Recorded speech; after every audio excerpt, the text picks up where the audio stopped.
Hello students, welcome to GR maths academy. एक बार फिर आप लोगों का जीआर मैथ्स एकेडमी पे स्वागत करते हैं। और जैसा कि आप लोग चीज़ों को समझ पा रहे होंगे और ये एग्ज़ाम का दौर है, आप लोग बहुत अच्छे तरीके से मेहनत भी कर पा रहे होंगे।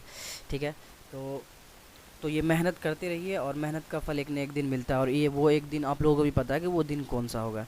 तो आइए देखिए, जहाँ तक मैं इस बात को समझता हूँ कि बच्चे मेहनत करना वहीं पे छोड़ देते हैं जहाँ पे उनको समझ में चीज़ें नहीं आने लगती है। चीज़ें समझ में ना आने का मतलब ये है कि उनके बेसिक कॉन्सेप्ट जो है ना वो क्लियर नहीं हो पाते। बेसिक कॉन्सेप्ट्स मतलब अगर कोई बेसिक कैलकुलेशन है और या कोई भी, चाहे वो अलजेब्रा से हो या ट्रिगोमेट्री से हो या आपका ज्योमेट्री से हो, इन सब के बेसिक कैलकुलेशन, कहने का मतलब ये है कि जैसे 6 7 8 9 10 9 तक की जो भी बातें होती हैं, अगर उनको पता नहीं होता, उन्होंने पढ़ा नहीं है वहाँ पे, तो वहाँ दिक्कतें आने शुरू हो जाती है। तो मैं एक छोटी सी बात बताता हूँ आपको। देखो, बच्चों को यहाँ तक में दिक्कत आ जाती है, ये जो मैंने क्वेश्चन लिख रखा है ना, इन्हें सॉल्व करने में भी अगर उनको दिक्कत आ रही है तो समझ लो उनकी तैयारी कहीं ना कहीं बहुत बेहतर तरीके से नहीं हो पाएगी। तो आप इसको पहले अच्छे तरीके से इस टाइप के क्वेश्चंस और ऐसे बहुत सारे क्वेश्चंस है उसको आप देखिए, उसको सॉल्व कीजिए, क्योंकि ये पार्ट ऑफ क्वेश्चन है, 10th के लेवल का पार्ट है। ये आपको इसको सॉल्व करना पड़ेगा अच्छे तरीके से करने के लिए।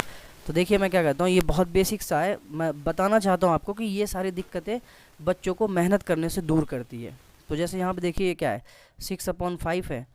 ठीक है, और हम क्या करते हैं कि अगर डेनोमिनेटर में एक फ्रैक्शन हो, डेनोमिनेटर में अगर एक फ्रैक्शन हो, देखो ऊपर वाला नोमिनेटर होता है, ये डेनोमिनेटर होता है, इन दोनों में, नोमिनेटर और डेनोमिनेटर में क्या फ्रैक्शन है, जैसे हम हिंदी में अंश और हर कह देते हैं ना। अगर आप डेनोमिनेटर को में फ्रैक्शन है, अगर उसको आप मल्टीप्लाई के फॉर्म में लेके आओ, मल्टीप्लाई करके ऊपर लेके आओ, तो ये पलट जाता है ना, ये रेसिप्रोकल हो जाता है। तो ये 3/10 है, ऊपर आएगा 10/3 होगा। तो आप यहाँ से कैंसिल कर सकते हो, 5 2 10 और 3 2 6। ठीक है, तो ये आपका क्या हो जाएगा, 2 × 2 और यहाँ पे आपका आंसर आ रहा होगा 4। ठीक है, लेकिन बच्चों को ये वाला जो है ना, ये वाला कॉन्सेप्ट, ये वाला स्टेप दिक्कत आ जाता है। तो इसको समझने के लिए